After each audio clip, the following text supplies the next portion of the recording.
Hey guys, it's Joey Valley TCG. Welcome to another video. So today we are going to be talking about OP09. So OP09, we're going to look at some of the cards that have been released so far, and we're going to look at also some of the decks that these cards are being used in. So look forward to that. I am really excited about this video. I have not seen some of these cards before, so we're going to be exploring them together. And if you guys could, before I go and do that, like, comment, and subscribe to the video, very much appreciate it. You guys are the best, so thank you for that. So, all right, so let's just kind of dive into the video today. OP09, I believe this is being released in November, so we're about a month away. We're in mid-October right now. And some of the cards, so all the cards have been released, obviously, because it is already in play, in competitive play in Japan. So we already know the cards are going to be in the set. But first of all, we don't know how well the meta is going to evolve. We'll go into some of the decks in a little bit. But the art themselves have just looked so good. So if you look at, some of the cards that have been released on the top end, I mean, just absolutely wow. So the theme of the OP09 of the set is the four emperors. I believe we call it the new emperors in the US, so it's a little bit different. But if we just kind of zoom in here, right? So what's different about this set, first of all, is instead of one manga art, we have 5 manga arts. So we have 4 each of the emperors, of the 4 emperors. So Luffy, Shanks, Blackbeard, and Buggy. So every one of them gets a manga. And then we have Gold D. Roger as this is a gold card, right? So it's a gold foil version of a manga art, and this is the very first time that we've seen this in One Piece. And generally, when they drop new rarities, I think there was, you kind of expect it coming, but we never thought that they were going to do this in this set because it's already absolute overload. So if you remember, OP05 had 3 manga arts. So you had the Luffy art, the Law, and I forget the last one. Um, uh, Kid, that's who it is. Yes, so Kid. And then this one, you're like, oh, maybe they'll do 4 emperors. Cool. That means they're going to have 4 manga arts. Well, you're in luck. They're going to have 5, and they're going to make one of them almost like a super chase card. I don't know really how hard it is to pull this. Japanese hit rates are different from ours here in the West, so I do think that they might change it up.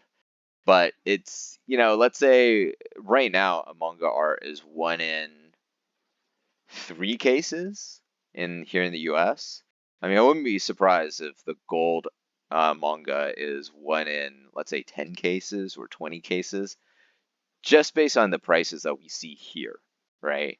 So if we kind of average out these 4, you're looking at about $1,200 for a manga art. And the fact that this is 5 times the price of that, well, 4 times the price of that, if I'm doing my math a little bit more correctly. So you're looking at about 10 to 12 cases for this, is what this would imply. And I don't think Goldie Roger is a I think between like the favorites of characters wise, Goldie Roger is probably on the lower end. Because he's never really in the manga. He's kind of like the absentee dad that we had in Hunter x Hunter, for example, right? So you don't really build an emotional connection with the character. But despite that, it's still very rare. So this pricing is less, maybe people wanting to collect it just versus the rarity that is attached to it. That's my sense. And then you have the second Luffy manga, which, I think I like this card. I like the art on it, but ultimately I do think that OP05, Gear 5 manga Luffy is so much cleaner of a card. I just think that OP05 or Gear 5 art is so cool. So I this is maybe the secondary one versus that one. But I do think this Shanks card looks better than the original manga Shanks in OP01. And then I thought they were going to do Marshall D. Teach or Blackbeard separately because he is such a unique antagonist. You'd think that they would make him into a exclusive manga art in another box, but they are going all out here in OP05 or sorry OP09. And then not only that, right? We have the SRs. So this art is some of the best art in SRs. So you have Zoro, you have Boa, you have Nami, and then Dragon for the first time as an alt, or alt that looks like this, or an SR. Wait, am I just saying SRs? I mean SPs. And then of course another Lucci SP and a Rosinante SP. So all absolutely amazing looking cards. And I'd be amiss if I do not mention the wanted cards. So we had wanted cards once before. It was in OPO3, I believe, that they had wanted cards. But those wanted cards were in this weird art that didn't look like the wanted posters. So they took like an artistic rendition of those posters. And I don't think anyone liked them because they just wanted this type of art where it actually looks like, you kind of have that burn, faded color or coloring. Um, this just looks so much nicer. I think this is, to me, the way that a wanted cards should be, and I think there's going to be a lot of people who are just going to collect these by itself. Um, yeah, and I will be one of them, right? I'll be 100% out there saying that. And then you have these big head cards, and I believe these are all the leaders. Let's just take a look. Yeah, so these are all the leader cards. With this is OPO1 rendition where everyone's just like the leaders are just big heads in an alt form. So these are gonna be fine. Like people like these. I'm not a huge fan, but those are good looking alts. And then you have these just a huge number of alternate arts. I mean, it's kind of shocking how many alts and foils that they've jammed into this set. So from a collectability, people ripping standpoint, getting people really, really, really excited about this set, I think it's going to do absolute wonders. It's going to drive sealed prices higher, and I'm probably going to do another video just on sealed prices and pre-order, so look forward to that one. But yeah, I'm super excited about this set. I hope you guys are as well. And from a collectability standpoint, I'll just say that I looked at some of these decks that have been winning in Japan. So these are all the decks that have been winning in Japan, and this is under the OP09 format. So that's already live. And if you look at the ones that are winning, You know, they don't really use that many OP09 cards. Sure, Blackbeard is doing well, but that's just because he's a black deck, and black decks are very oppressive, no matter what it is. It looks like Laboon is a 4 in this, which I think is quite interesting. Could imply that Laboon prices are going to skyrocket. These are the EBO1 Laboons. And then this is the only card SR and above that people might use in this set in great quantity. So here's 4 of them. So they'll use the Teach card. Outside of that, if you're just kind of looking around the other winners decks, so this is the Lucci deck. Lucci deck is almost unchanged versus versus 09 or versus 08 in prior sets and 07 really. So no real additions. These are all just kind of your normal staples that you've seen in prior decks.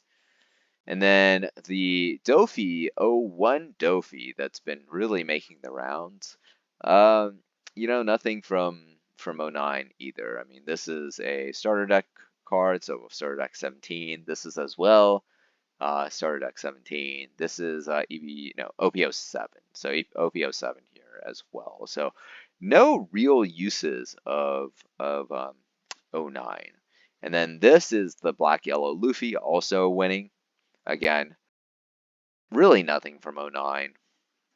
This is starter deck, this is starter deck, and this is 08, 07, 07. So, yeah, and Bonnie, Jewelry Bonnie. So green decks have gotten a lot of support because of the starter decks.